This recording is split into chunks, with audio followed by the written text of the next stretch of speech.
ஐயா வணக்கம் ஐயா. 2025 நவம்பரில் பெஞ்ச மழையில் திருநெல்வேலி ஜங்ஷன் பாருங்கள், சாக்கடை போடுறதுன்னு சொல்லி கம்பிகள் எல்லாம் நீட்டிகிட்டு இருக்கு ஐயா. கம்பியெல்லாம் நீட்டிகிட்டு இருக்கு.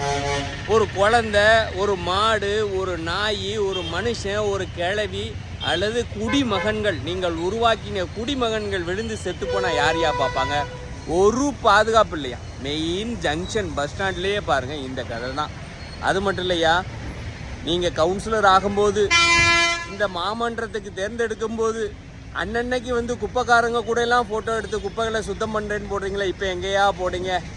வீடு வீடாக சுகாதாரங்கிற பேரில் ஃப்ரிட்ஜில் கொஞ்சோண்டு தண்ணி இருந்தாலோ, ஒரு சிரட்டையில் கொஞ்சோண்டு தண்ணி இருந்தாலோ ஃபைன் போட்டுருவேன்னு மிரட்டிட்டு போனீங்களே ஐயா. இன்றைக்கி ஊர் ஃபுல்லாக சாக்கடையாக ஓடுது ஐயா. ஏன் ஐயா?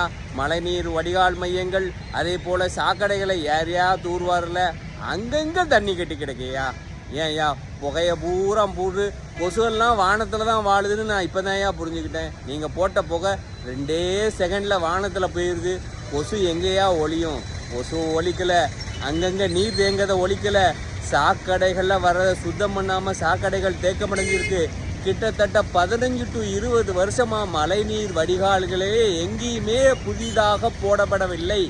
பழைய போடப்பட்ட வடிகால் மையங்கள் உடைந்து சீர்கெட்டு ரொம்பவும் மோசமாக இருக்குது.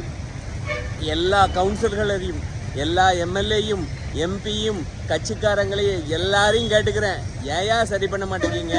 2 வருஷத்துக்கு முன்னோட்டியே, 3 வருஷத்துக்கு பெரிய மழை வர்றதுக்கு முன்னோட்டியே சொன்னோம், இந்த சாக்கடையை சரி பண்ணலைன்னா திருநெல்வேலி ஜங்ஷன் அல்லோலப்படும்னு சொல்லிட்டு 3 வருஷமாயும் ஒரு 100 மீட்டர் சாக்கடை தானையா போட்டிருக்கீங்க. இன்னைக்கு தோண்டி இப்படி சாக்கடை காடாக வச்சிருக்கீங்களையா. இதை கேட்கறதுக்கு யாரும் இல்லையா? திருநெல்வேலியை காப்பாற்றுறதுக்கு எந்த அரசியல்வாதியும், உண்மையான அரசியல்வாதியை ஏன் என்று கேட்கறதுக்கு இல்லையா? மக்களும் கேட்காதீங்க தயவுசெய்து. ஆனால் 2026 எலெக்ஷன் வருது, கவனமாக இருங்கள். நல்லதை செய்தவர்களுக்கு ஓட்டு போடுங்கள். இல்லையென்றால் மிகுந்த கஷ்டத்துக்கும் சிரமத்துக்கும் மீண்டும் மீண்டும் ஆட்படுவீர்கள்.